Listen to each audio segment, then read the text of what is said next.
Estamos grabando. Ahora sí, retomamos el curso. Ahora sí, con los temas de hoy. Vamos a ver técnicas de cultivo para gente que haga todo lo que es cultivo en la tierra. Y la semana que viene vamos a arrancar con todo lo que es sustratos, y Jero va a mostrar cómo armar los almácigos y todo en una maceta, el sustrato, todo que nos quedó pendiente de esta clase, pero bueno, lo vamos a hacer la semana que viene. Ya Perfecto. para la última clase le vamos a traer la práctica de eso, y además Jero también va a hacer un repelente que es a base de ajo y cebolla, que es un clásico que bueno, también lo vamos a Un tener ahí. repelente rápido. Lo vamos a tener ahí Eficiente. en vivo toda la semana que viene, toda la práctica. Bueno, gente, continuamos entonces.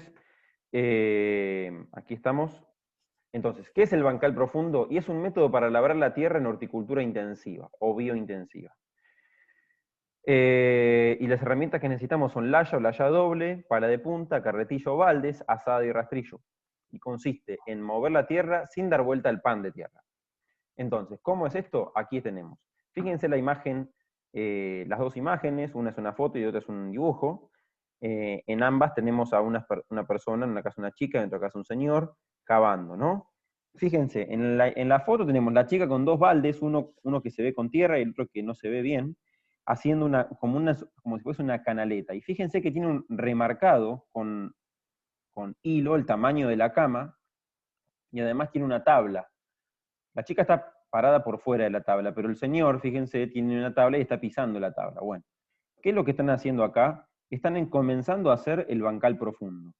Para hacer un bancal profundo, primero tengo que sacar el yuyo, sacar lo que está arriba, sacar la cobertura, la parte verde, y dejar el suelo negro. Esa parte verde después la puedo utilizar como mulching en otro momento. Entonces, ¿qué hago? Una vez que retiro eso, marco el tamaño de la cama que voy a hacer, que el ancho más o menos se hace del tamaño de 2 codos, 2 codos sí, 2 codos, supónganse, o el tamaño de 2 brazos, también se puede llegar a ser el ancho del bancal, y el largo depende de ustedes. Una vez que tengo trazado con esa línea y delimitado mi bancal, lo que hago es hacer esa canaleta que está haciendo la chica o que está haciendo el señor. La canaleta es del ancho de la pala o del ancho de 2 palas, ¿sí, Jero? No, te iba a decir, por ahí para que sepan orientativo, ustedes tienen, cuando se arman este tipo de bancal, digamos, por decirlo de alguna manera, o camellón en el suelo, tienen que poder llegar al otro lado o sea, a cada lado del bancal, tienen que poder llegar con su brazo, cómoda, ¿sí? Eso más o menos son entre 70 y 90 centímetros, Exactamente. para que tengan una idea.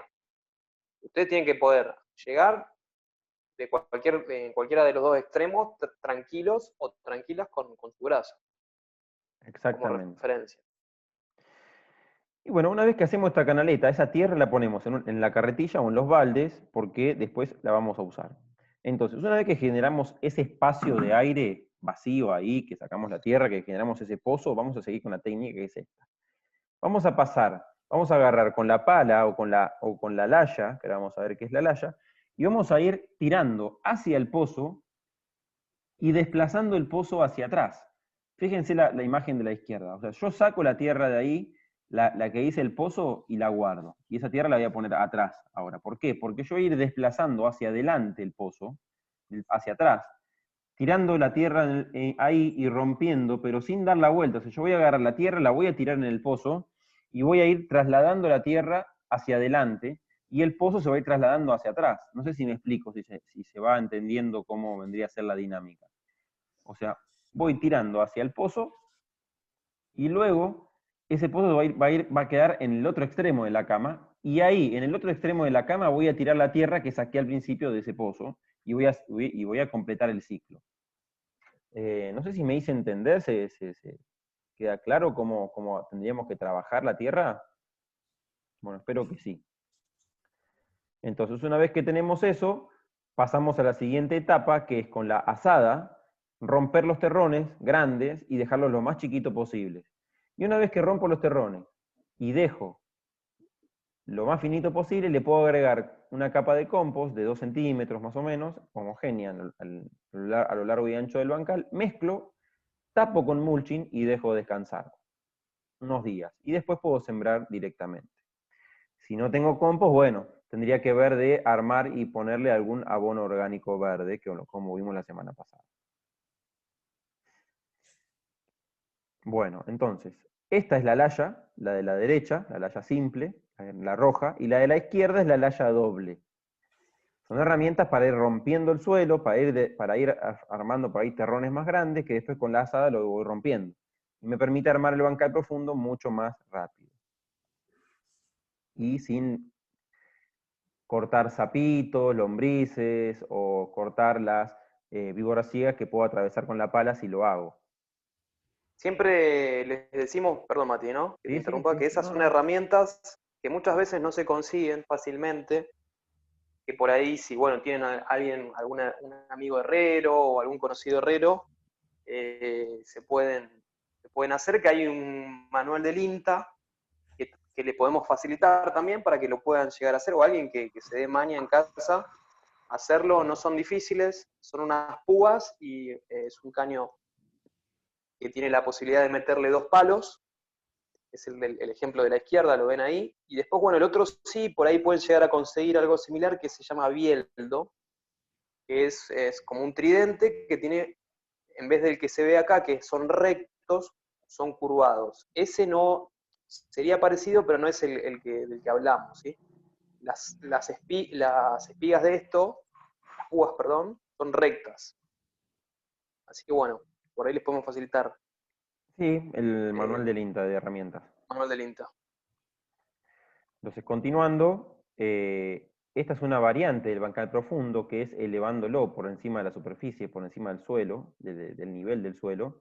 Hacemos el bancal profundo, pero como a veces el suelo es muy malo, lo que hacemos es elevar por sobre ese nivel del suelo con rocas, con piedras, con maderas, con lo que tengamos a disposición, y hacemos el bancal más alto y lo rellenamos. Entonces, ¿qué pasa? Logramos la profundidad que ese suelo, porque por ahí en lo profundo no es muy bueno, o no es muy bueno de entrada, entonces lo que hago yo es rellenar y hacer un suelo, un sustrato directamente, mejorar ese suelo, y bueno, eso lo puedo hacer elevándolo así, con estas rocas.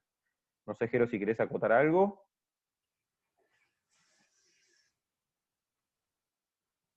Bueno, continuamos entonces.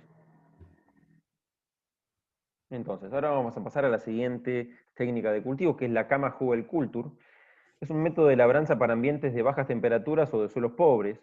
Las herramientas que vamos a necesitar son pala de punta, sierra montaraz, pala ancha o pala punta corazón, y consiste en rebajar el terreno a cultivar y rellenar el espacio que rebajamos con restos de podas, restos de jardín y estiércol. Y ahora vamos a ver cómo es que se hace. Esta es una técnica que se diseñó, se pudo poner en práctica por primera vez en Alemania, porque allá, bueno, saben que los inviernos son muy crudos y los veranos, bueno, son, pero tampoco es que hace tanto calor en algunos lugares. Entonces siempre tienen que requerir de una cama de cultivo que se mantenga calentita por naturalmente. Y esto ahora vamos a explicar cómo es que sucede. Esta es una cama Culture, fíjense la imagen de la derecha, que hay un corte donde hay como si fuese un terrario, un vidriecito donde se puede ver cómo es adentro. Es una cama elevada, una cama alta, donde hacemos un hueco en la tierra de unos 10 centímetros, sacamos la capa de pasto y empezamos a rellenar ahí con troncos de maderas blandas y con no mucha resina. Si voy a echar un pino, tiene que ser un pino que no tenga resina y que no esté tratado, y si no, tiene que ser álamo, sauce, o alguna madera más dura, pero que ya esté podrida, bastante tiempo a la intemperie. Y entonces, ¿qué pasa? Yo pongo los troncos de tamaño más grueso abajo y los voy poniendo los más finitos arriba, voy llenando los intersticios, las luces, los espacios de aire que me queden entre los troncos y las ramas con estiércol, o con hojas, o con pastito seco, lo que tenga, y me va a quedar una cama compacta en el centro hecha de troncos, ramas, estiércol y hojas, o pasto. Y eso va a levantar temperatura cuando se empieza a degradar. Entonces esa temperatura va a mantener elevada la temperatura del sustrato y del suelo que voy a poner encima. Entonces va a producir que eso va a generar que en invierno pueda seguir germinando y pueda seguir avanzando todo a pesar del frío. Es una cama caliente por debajo. ¿Y qué pasa? Todo eso que yo le agrego en el medio, va a tardar tiempo en degradarse. Entonces, todo ese tiempo que va a tardar en degradarse es tiempo que yo no le voy a tener que agregar abono ni nada a esa cama. Esa cama se autoabona y se mantiene sin mantenimiento, vale la redundancia, durante 15 años más o menos si la hago de este tamaño, así de alta. Así de alta debe tener más o menos 80 centímetros, 70 de altura de esa cama. Y luego que termino de hacer la pila de troncos con estiércol, con pasto, con hojitas, lo que hago es poner el pasto que saqué al principio invertido. La parte del pasto hacia los tronquitos y la parte de la tierra hacia afuera. Y luego le puedo agregar algún sustrato también encima para tener un poco más. Y mulching, fíjense que ahora le agregamos mulching, que es ese pasto seco encima. Y luego le sembramos las plantas que querramos ahí arriba. Esto es un ejemplo de un agricultor que hace un culture. Fíjense que acá adelante tiene todo el ramerío, atrás ya tiene rellenado con pasto y tierra, fíjense, en el fondo, y al costado, hacia la izquierda, él tiene la tierrita con el pasto que fue sacando al principio. Entonces fíjense cómo lo vamos haciendo, lo vamos rellenando y lo vamos haciendo lo más homogéneo y lo más compacto posible. Después de las ramas viene el pasto con las hojas para rellenar los espacios. O lo puedo hacer todo junto en el momento. A medida que voy agregando ramas, puedo ir agregando también hojas y pasto. Fíjense que esta es una cama enorme, pero yo puedo hacer una más chiquita también en la casa. No hace falta que sea tan grande. Y esto es un ejemplo de una página de Alemania, donde pueden ver a la izquierda arriba una cama Culture de un mes de haberla hecho. A la derecha y arriba de un año después de haberla hecho. Fíjense cómo se van degradando y cómo van creciendo los árboles, las plantas. A la izquierda abajo después de 2 años, fíjense que va creciendo un poco más, ya los troncos empiezan a degradar más. Y a la derecha abajo, ya después de 20 años de haber laburado, y fíjense con el tamaño del árbol, cómo está todo, y fíjense que ya es todo suelo, sustrato, con raíces. Ya esto es nada más ni nada menos que un suelo hecho de raíces y hecho de lo que se fue degradando. Es tremendo el sustrato que se generó acá, y lo rico y lo bien que van a crecer esas plantas. Así que bueno, esto es una técnica muy, muy, muy linda si alguno la quiere practicar, si tiene el espacio y el tiempo para poder hacerlo. Sí, para agregar, Mati, perdón, justo se me había trabado el teléfono, que acá, creo que vos lo dijiste igual, ustedes pueden a copiar, por ejemplo, todo lo que es de la poda y lo van depositando en este bancal. Así que es una posibilidad también para que no todo lo que sale de su casa lo puedan, todo lo que es orgánico, ¿no? Lo puedan ir acumulando y generar estas camas de cultivo que duran añares. Totalmente. Claramente es para gente que tiene mucho espacio, ¿no? Sí, sí, así es. Hay un micrófono y una cámara activada. Sí, voy a silenciar ahí el micrófono. Ahí está.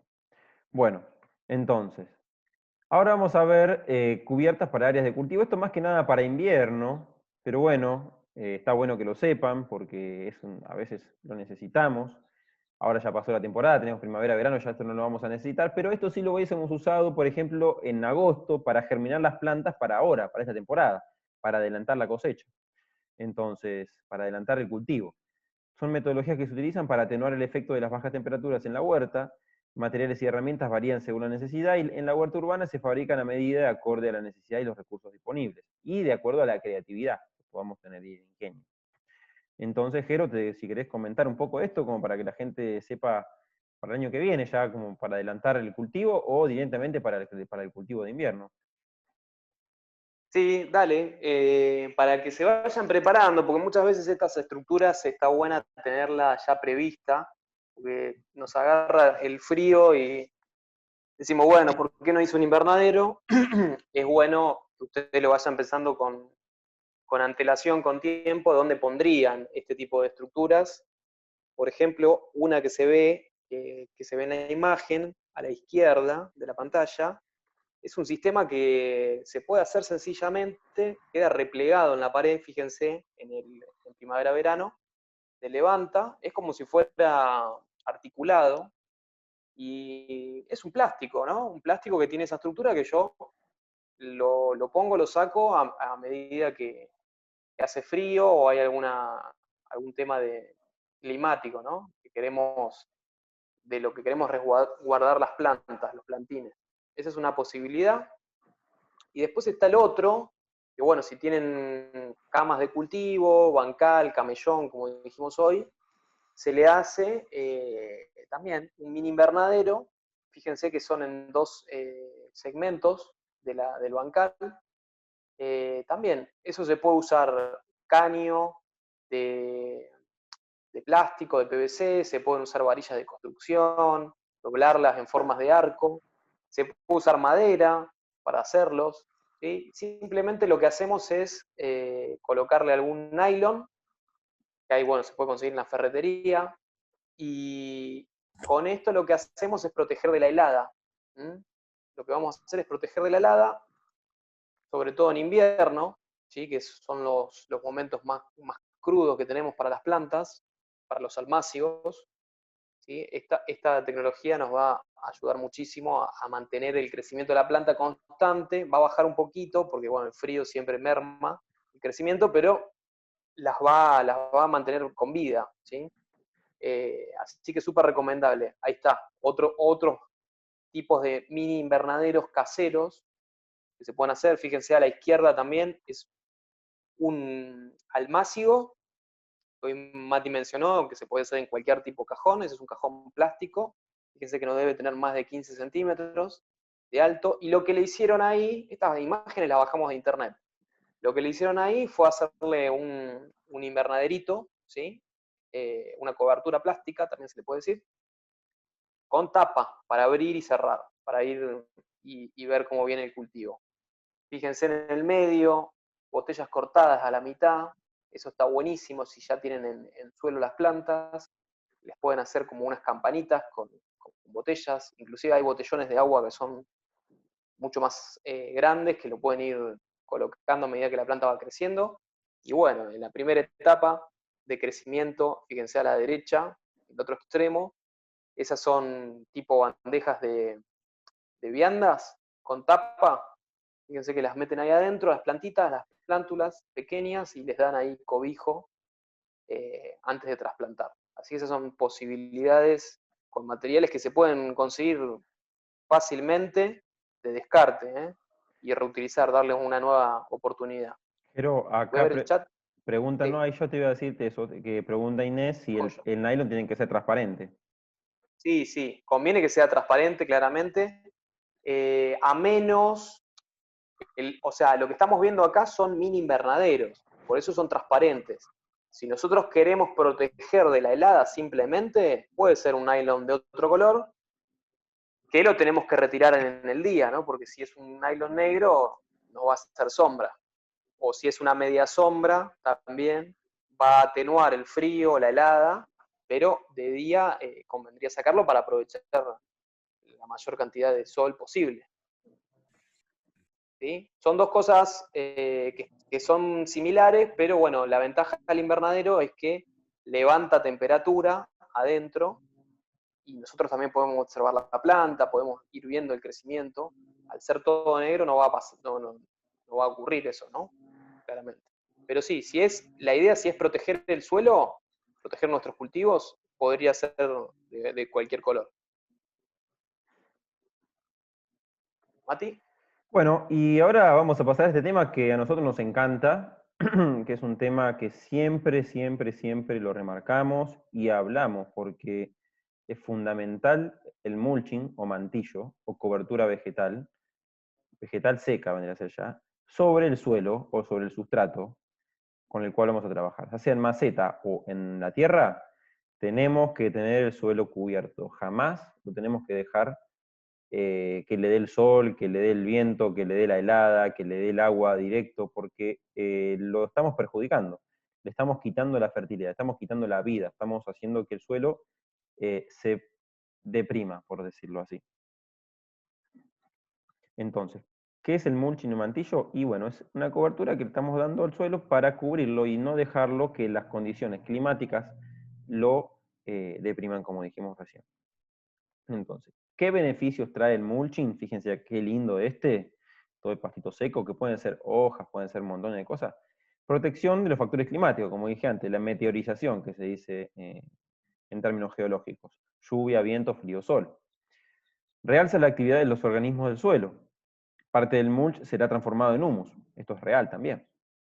Mantiene la humedad por más tiempo, reduciendo la evaporación. Importantísimo. Y evita el crecimiento de plantas espontáneas que son mal llamadas malezas. Por eso lo pusimos entre comillas abajo y entre paréntesis. Estos son algunos de los beneficios que tiene el mulching. Entonces, ¿qué pasa? Siempre está bueno cubrir la cama y tenerlas al resguardo. Y aparte, bueno, va a permitir que también trabajemos menos, porque si no van a crecer tantas plantas espontáneas, vamos a tener que desyullar menos. Jero, no sé si querés acotar alguna otra cosita más. Sí, Mati, me parece que el mulching justo es una de las cosas más importantes que podemos nosotros fabricar y tener para lo que es el armado de la huerta, los almácigos, porque esto sirve para el almácigo también. También. Cuando la planta empieza a crecer, yo tengo que proteger el suelo que está alrededor de las pequeñas plantitas, porque me va a amortiguar justo ahora en esta época que el calor cada vez se pone más fuerte, me va a amortiguar esa temperatura que me pueda dañar la planta. Entonces está bueno tener a mano pasto seco, hojas secas, les decíamos que no sea de pino, siempre, ¿sí? por el tema de la resina, pero tengan a mano, y si no tienen esos ingredientes, como les digo yo, pueden usar cartón sin tinta, cortadito, ¿sí? Lo importante es que protejan el suelo, como decía bien Mati, lo que hace es proteger de todos los factores ambientales, la lluvia, el frío, el sol, ¿sí? Me va a mantener por más tiempo la fertilidad también del suelo, o sea que yo voy a tener que abonar menos plantas grandes, ¿sí? Voy a tener que regar menos, porque cuando yo riego va a quedar más tiempo retenida la humedad, así que tiene miles, exagero, pero digo, tiene muchísimos beneficios, y es importante que cubran el suelo siempre, porque si no les va a durar muy poco. O sea, en meses, ustedes un suelo fértil como les que fuimos diciendo que tienen que armar, lo van a perder. Yo diría hasta en una semana, con días soleados, se les va a secar y van a ver que se agrieta el suelo. Bueno, esto es una herramienta fundamental para el huertero o la huertera que tienen que tener a mano. Siempre pastito seco y arropar a las plantas, ¿no? Es como una especie de manta que le ponemos. Tanto en verano como en invierno, ¿no?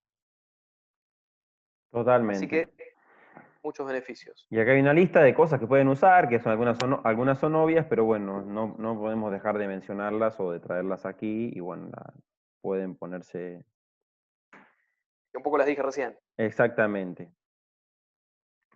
Bueno, Jero, Pero no sé fíjense, si, no sé si querés sí, no, comentar un... ¿podés Sí, volver de nuevo? sí, vuelvo, claro que sí. Perdón.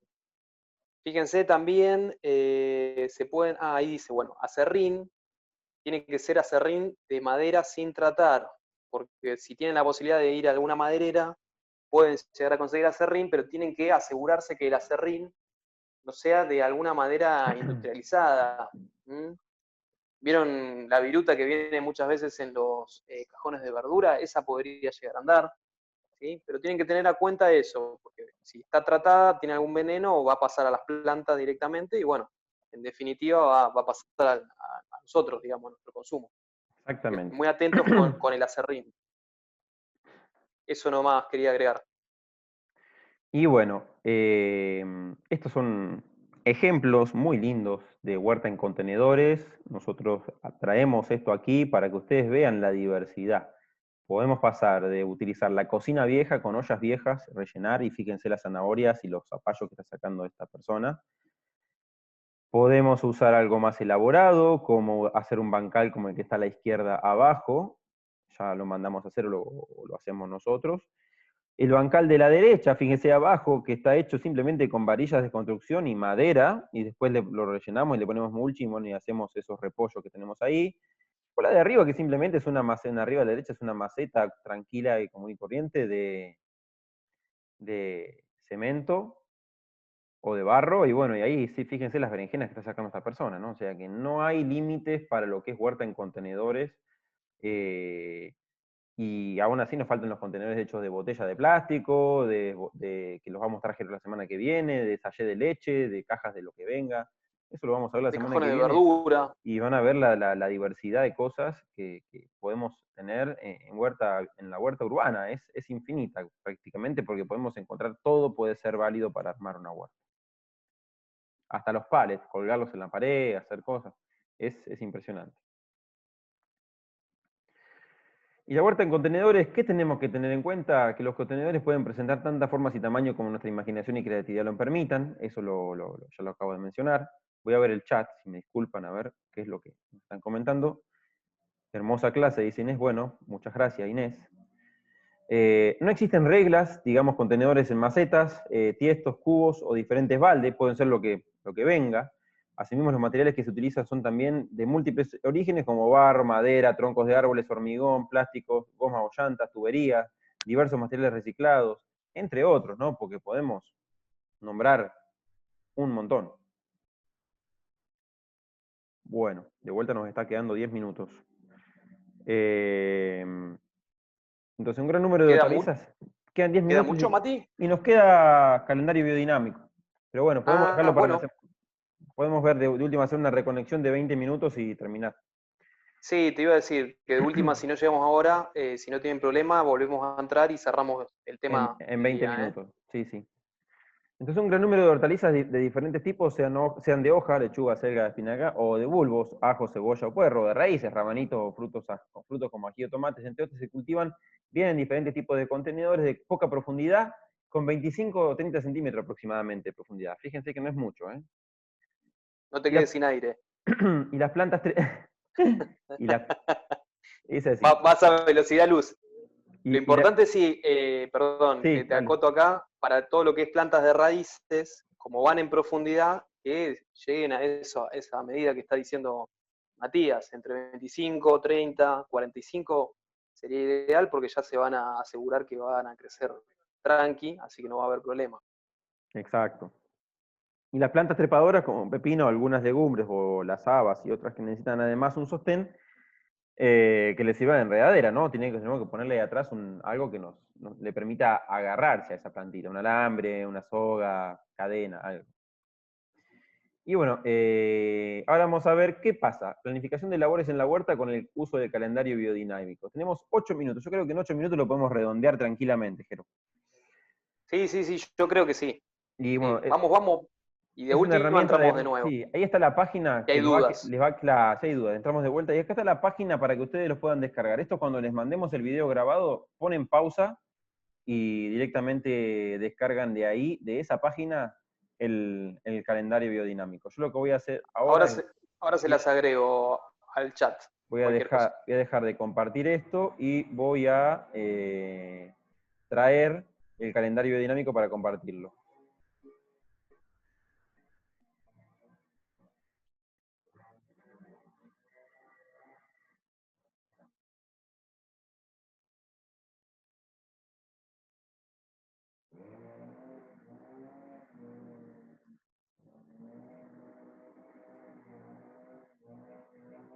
Bueno, acá estamos de nuevo con el calendario biodinámico. Entonces, este es el calendario biodinámico 2020 de la Asociación Argentina de la Agricultura Biológico Dinámica. Lo van a descargar de esa página, Jero ya les va a compartir ahí el vínculo. Y bueno, este calendario arranca con una pequeña introducción de qué es el calendario, qué significa, quién es la Asociación Argentina Biológico Dinámica, introducción general de dónde viene, porque el calendario biológico dinámico está hecho por agricultores de la agricultura biodinámica y nos habla y nos trae la información de que se recopila anualmente de cuáles son los sucesos astronómicos y que se van a ir dando, desarrollando a lo largo del año, como cómo van a estar las constelaciones, cómo van a ser cómo van a estar los planetas cada día, cómo va a estar el Sol, y cómo influye esto en el crecimiento de las plantas. Entonces, ¿qué pasa? Los agricultores biológicos dinámicos saben que la mayor fuerza de crecimiento de las plantas es la fuerza del Sol. Es la fuerza que proviene del Sol. ¿Por qué? Porque las plantas hacen fotosíntesis, y la fotosíntesis sin energía, por más que yo tenga nutrientes en el suelo, si yo no tengo energía solar, la planta no crece. O sea, necesito de esa energía solar para que hagan la fotosíntesis. Entonces, la energía solar es el mayor componente de las energías y los que se manejan a nivel cósmico en nuestro planeta y que las plantas la reciben y en base a ese estímulo crecen. Nosotros lo podemos ver perfecto. Después tenemos el efecto de la luna, que también es otro efecto muy grande, y después, además, le podemos agregar el efecto de las constelaciones, que van a ir pasando que la Tierra va a ir pasando por delante de ellas y vamos a recibir ese impulso también, y de los planetas. Pero la mayor fuerza, yo repito, es Sol, Luna, y después vienen los planetas y después las constelaciones. Son las fuerzas que ejercen sobre el crecimiento de las plantas. Mati, Sí. perdón, ahí ya dejé el link en el chat, así que si están con la computadora lo van a poder Abrir. ya guardárselo o bajarlo. Así que Exacto. fíjense. Gracias, Jero. Entonces, bueno, ¿qué pasa? ¿Cómo se maneja el calendario biológico dinámico? Bueno, es un calendario donde se tabulan los ritmos anuales del Sol, que son los que dan las estaciones, o sea, ritmo anual que nos da primavera, otoño, verano e invierno. También están tabulados todos juntos los ritmos de la Luna, que son iguales a lo del Sol. La Luna, nada más que nosotros giramos alrededor del Sol en un año y pasamos por las 4 estaciones. Bueno, la Luna gira alrededor de la Tierra en un mes casi, y ese giro es muy parecido al que tenemos con el Sol, la Tierra con el Sol, y se generan la Luna también estaciones. Vamos a tener por momentos que la Luna va a pasar por una estación de invierno, otra de primavera, otra de verano y otra de otoño. Y bueno, esas estaciones hacen que también vean reflejado en el cultivo los ritmos de la Luna. Y después vamos a tener otros ritmos de la Luna que le vamos a invitar a que lo lean ustedes ahora cuando lo descarguen y se metan un poquito más de lleno en lo que es el calendario biológico dinámico. Entonces, de acuerdo a estos ritmos de la Luna y del Sol y de las constelaciones, se genera el calendario. ¿Cómo vamos a interpretar este calendario? Y fíjense, acá tenemos un ejemplo. El calendario va a tener los días del mes, de acuerdo al mes, y en cada día, fíjense, acá tenemos el día 4, 7 y 8 de abril, y abajo tenemos el 20, 21, 22, 23 y 24 de abril. Y abajo tenemos mayo, donde tenemos 10, 4 y 12 de mayo. Bueno, vamos a empezar por arriba, abril. Fíjense el 4 de abril. Tiene una zanahoria, una manzana, líneas punteadas y otra zanahoria después. Y en la zanahoria del día 4 de abril tenemos un triangulito abajo de la zanahoria. ¿Qué significa todo esto? Bueno, significa que el día 4 de abril, entre las 7 de la mañana y las 5 de la tarde, que tenemos un 17, 18, vamos a poder sembrar plantas que nos vamos a comer luego la raíz, cosechar plantas que nos vamos a comer luego la raíz, o armar la tierra, el sustrato, para plantas que vamos a sembrar que nos vamos a comer la raíz. Ahora, antes de las 7 de la mañana hay una manzana. Esto es que significa que vamos a hacer lo mismo que hicimos para las zanahorias y para plantas de raíz, pero para plantas de fruto. ¿Cuáles serían los ejemplos? Tomate en esta época, berenjena, ajíes. Y de raíz, bueno, zanahoria, rabanito, remolacha, nabos, toda planta que no vamos a comer la raíz. Y lo mismo va a pasar para el 8 de abril, que hay una raíz, entre las 5 de la mañana y lo que venga del día. Pero fíjense el 7 de abril. Tenemos entre las 3 de la mañana del 7 de abril y las 5 de la mañana del 8 de abril líneas punteadas. ¿Qué significan las líneas punteadas? Que no podemos trabajar la tierra ni las plantas. Que podemos trabajar la tierra un poco, pero no podemos trabajar las plantas, porque en esos días no es aconsejable, porque las condiciones del Sol, de la Luna y de las constelaciones no son adecuadas. Ahora fíjense el día 20, 21, 22, 23 y 24 de abril. Tenemos hoja y flor también. Esto es lo mismo que para las raíces y para los frutos, nada más que plantas de hoja, que me voy a comer la hoja, y plantas que voy a trabajar con la flor. Para plantas de flor también entran las plantas medicinales ahí. Y bueno, fíjense que en abril, entre el 20 y el 24, tenemos una línea gris abajo. Esa línea gris que tenemos abajo significa que esos días son propicios para hacer trasplantes. Que esos días tenemos que trasplantar todas las plantas que hicimos al máximo. Y fíjense abajo en mayo es lo mismo, nada más que tenemos menos tiempo de trasplante entre el 11 y el 12, el 10 no había que trasplantar, tenemos una línea punteada en el día 10 de mayo ante las 9 de la mañana, y el triangulito, fíjense el triangulito en la raíz tanto el 12 de mayo como el 4 de abril. Ese triangulito significa que esos días son días propicios, especiales, con mayor energía para plantas de raíz. Lo mismo puede pasar para plantas de fruto, de hoja o de flor. Va a haber trígonos para cada una de esas plantas. Y así vamos a tener que tenemos el calendario, este es para enero, voy a poner ahora lo que es octubre, y fíjense, hoy, sábado, 10 de octubre, 17 de octubre, perdón, tenemos raíz hasta entre las 9 y las 17, y después a las 18 tenemos flor. Se nos va a cortar en cualquier momento, pero bueno, lo importante es que a ustedes les quede claro cómo usar esto, y ahora nos reconectamos para que de que haya quedado dudas, volvemos con este tema y cerramos las dudas. Lo importante es que le quede claro es eso, cómo organizarse en qué voy a sembrar cada día, qué voy a cultivar cada día, cómo voy a trabajar la tierra cada día, y me organizo mes a mes. Si yo sé lo que va a pasar en noviembre, ya me organizo en octubre y sé cómo voy a ir trabajando con esas plantas. Se nos va a cortar, ahora cuando se corte volvemos, el que tenga gana, y seguimos con este tema.